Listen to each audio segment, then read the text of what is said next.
কোনোভাবেই আওয়ামী ফ্যাসিজমকে যদি পুনর্বাসনের চেষ্টা করা হয় তাহলে জাতীয় নাগরিক পার্টি তা রুখে দেবে।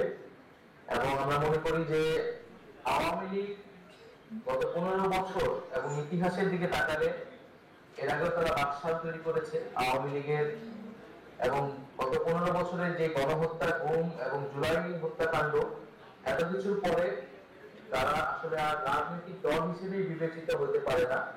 এবং সরকারের উচিত, এবং আমরা সেই দাবি জানাচ্ছি যে আওয়ামী লীগকে একটি সন্ত্রাসী সংগঠন হিসেবে ঘোষণা করতে হবে এবং আওয়ামী লীগের নিবন্ধন বাতিল করতে হবে। জাতীয় নাগরিক পার্টির পক্ষ থেকে আমরা এই দাবি কিন্তু জানিয়েছি। দ্বিতীয়ত, আমরা সংস্কারের কথা বলছি যে মানুষ আসলে পরিবর্তন চায়। মানুষ চায় না যে একই রাষ্ট্র ব্যবস্থায় একই রকম সিস্টেমে আমরা আবার ফেরত যাব।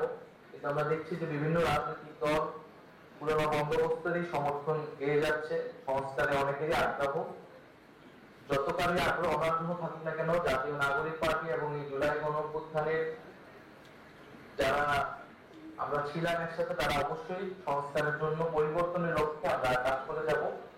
এবং তৃতীয়ত, আমরা বলছি যে আমাদের যে সংবিধান, সেই নতুন সংবিধানের জন্য একটি গণপরিষদ নির্বাচন আমাদের প্রয়োজন, কারণ এই পুরনো সংবিধান দিয়ে আমাদের একটি নতুন বাংলাদেশ সম্ভব নয়।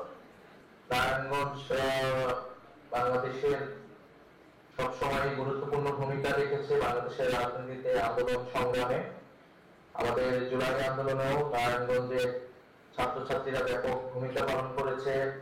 আমাদের সেখানে অনেক ভাই ও বোনেরা শহীদ এবং আহত হয়েছে।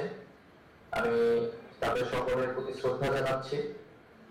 প্রিয় নারায়ণগঞ্জবাসী, আপনারা জানেন যে জাতীয় নাগরিক পার্টি বাংলাদেশের একটি নতুন রাজনৈতিক দল, একটি নতুন রাজনীতির আকাঙ্ক্ষা নিয়ে প্রতিষ্ঠিত হয়েছে। জুলাই গণঅভ্যুত্থানের ধারাবাহিকতায় এই দল বাংলাদেশকে নতুন ভাবে গঠন করতে প্রতিষ্ঠিত হয়েছে। আমরা মানুষের প্রত্যাশা এবং ভালোবাসা, সমর্থন নিয়েই একটি নতুন রাজনীতি তৈরি করতে চাই, যা সামনের বাংলাদেশকে নতুন ভাবে তৈরি করবে। আমরা এই মুহূর্তে আমাদের জাতীয় নাগরিক পার্টি এনসিপি খুবই সুনির্দিষ্ট 3টি এজেন্ডা নিয়ে আমরা কাজ করছি।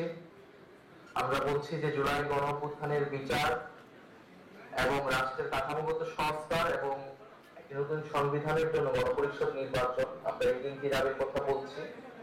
কারণ আমরা মনে করি যে এই সকল ঘটনার মধ্যে দিয়ে আজকের এই প্রেক্ষাপট তৈরি হয়েছে। আপনি আমি এক জায়গায় আমরা কথা একজন আরেকজন শুনতে পাচ্ছি, সেটা প্রেক্ষাপট ছিল জুলাই গণঅভ্যুত্থান এবং হাজারো মানুষের শাহাদাত বরণ। তবে যদি আওয়ামী ফ্যাসিজমের বিচার নিশ্চিত না করা হয় এবং আমরা আরেকটি স্বৈরাচার বা আরেকটি ফ্যাসিবাদ দেখবো না, সে নিশ্চয়তাও পাবো না।